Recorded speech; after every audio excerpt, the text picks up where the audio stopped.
والا کیا فکر، دوست کا فکر تو دشمن کا بھی فکر ہوتا تھا۔ وہ بڑھیا جب مکہ کو چھوڑ کر وہ جا رہی تھی تو میرے آقا و مولا صلی اللہ علیہ وسلم کی نظر پڑی، بوڑھی لرہانپتی کامتی لرزتی گرتی پڑتی سر پر گٹڑی لینے کی کوشش کرتے ہوئے جا رہی ہے، تو آپ آگے بڑھے، اس سے پوچھا کہ اے بیٹا تم کہاں جا رہی ہو؟ اس نے کہا میں اس طرف جا رہی ہوں۔ آپ نے فرمایا لاؤ مجھے، اس کی گٹڑی سر پر اٹھا۔ یہ واقعہ نہیں ہے، یہ قابل تقلید مثال۔ لقد کان لکم فی رسول اللہ اسوۃ حسنہ۔ کیوں جا رہی ہے؟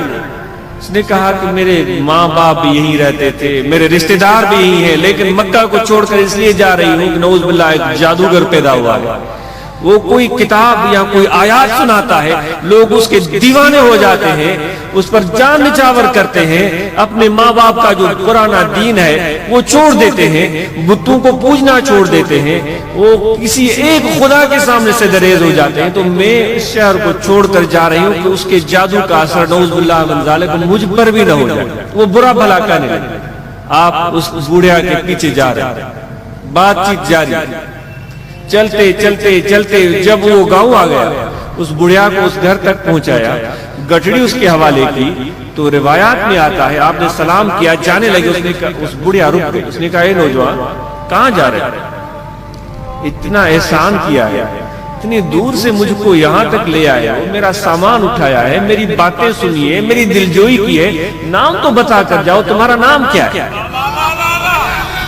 اور تم کہاں کے رہنے والے ہو، تاکہ دوبارہ بھی میں تم سے مل سکوں۔ تو آپ مسکرا کر فرمانے لگے اے بڑھیا، جس شخص سے بھاگ کر تم مکے سے نکلی ہو اور اس گاؤں میں آئی ہو، اور جس کو راستے میں جس کا تم ذکر کرتی ہوئی آ رہی تھی، وہ میں محمد صلی اللہ علیہ وسلم۔ اس بڑھیا کی آنکھیں پھٹی کی پھٹی رہ گئی، اس کے ہاتھ میں پکڑی ہوئی گٹڑی گر گئی اور وہ منہ پاڑ کر دیکھنے لگی، کیا ایسا ہے؟ اس نے کہا ایسا ہی۔ وہ کہتے ہیں بے درے کہنے لگی کہ تم جھوٹے نہیں ہو سکتے، تم جھوٹے نہیں ہو سکتے، جو لوگ تمہارے بارے میں مجھے بتاتے تھے وہ جھوٹے ہیں، تم سچے ہو۔ وہ قدموں میں گرتی ہے اور مشرف باسلام ہو جاتا ہے۔ تو میرے نبی کی سنت ہے دوستوں سے تو پیار کرنا، دشمنوں کو بھی سینے سے لگاتا، جو برا بلا کہے اس کو معاف کر دینا، بلکہ اس کو زیادہ شفقت دینا۔ یہ بزدلی نہیں ہے، یہ بہادری ہے، یہ طاقت ہے، یہ طاقت ہے، اس سے بڑھ کر کوئی طاقت نہیں ہو سکتی۔ اگر کوئی کسی کے ایک لفظ کے بدلے میں اس کو 10 لفظ سناتا ہے، یہ بزدلی ہے، یہ بزدلی ہے۔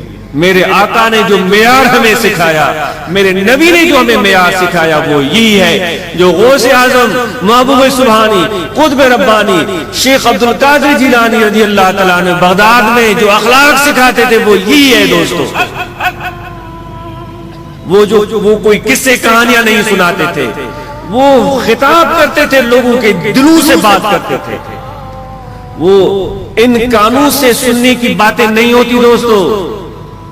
مبادہ تم یہ غلطی کرو کہ یہ باتیں جس طرح میں سن رہا ہوں ان کانوں سے سنوں گا، دوستو اس کانوں سے نہیں، وہ دل کے کانوں سے سننے کی باتیں ہوتی ہیں، کیونکہ وہ گفتگو تمہارے دل سے کر رہے ہوتے ہیں۔ وہ بٹائی صاحب بھی فرماتا ہے یہ کن گادہا وکڑی کے بیا کن گنیج، یہ کن گادہا وکڑی کے بیا کن گنیج، جنی سان سنیج سندی سپریاں گالڑی۔ یہ جو تمہارے سر میں کان لگے ہوئے ہیں، بڑائی کہتا ہے ایسے کان تو گدھے کے بھی ہوتے ہیں، بلکہ گدھے کے کان تو تمہارے کانوں سے بڑے ہوتے ہیں، اور وہ سن بھی سکتا ہے لیکن اس پر اثر نہیں ہوتا۔ تو یہ جو تمہارے کان ہیں یہ گدھے والے کان ہیں، دل والے کان کھولو، دل والے کان کھولو۔ ما من رجل الا ولہ اربعۃ اعین، عینان فی رأسہ ینظر بها امور الدنیا وعینان فی قلبہ ینظر بها امور الآخرہ۔ غزالی کہتا ہے کہ ہر انسان کو 4 آنکھیں ہوتی ہیں۔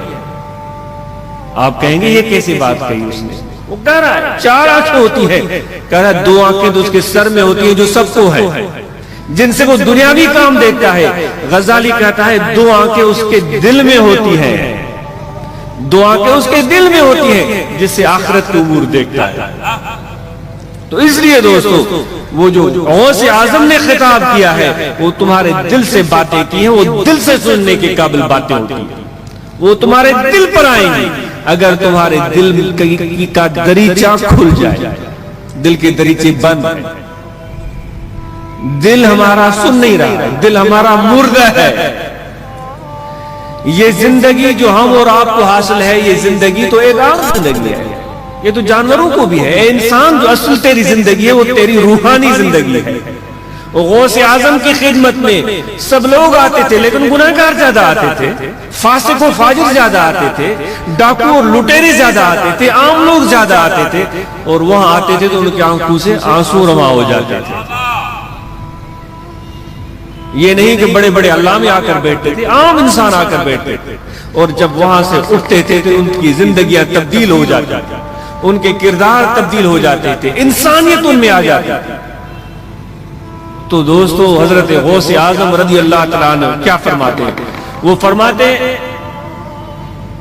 لست عبداللہ، ہم اور آپ کہہ رہے تھے پہلے خدا کی بندگی، لست عبداللہ انما انت عبد درہمک و دینارک و نفسک و ہوا، تو خدا کا بندہ نہیں ہے۔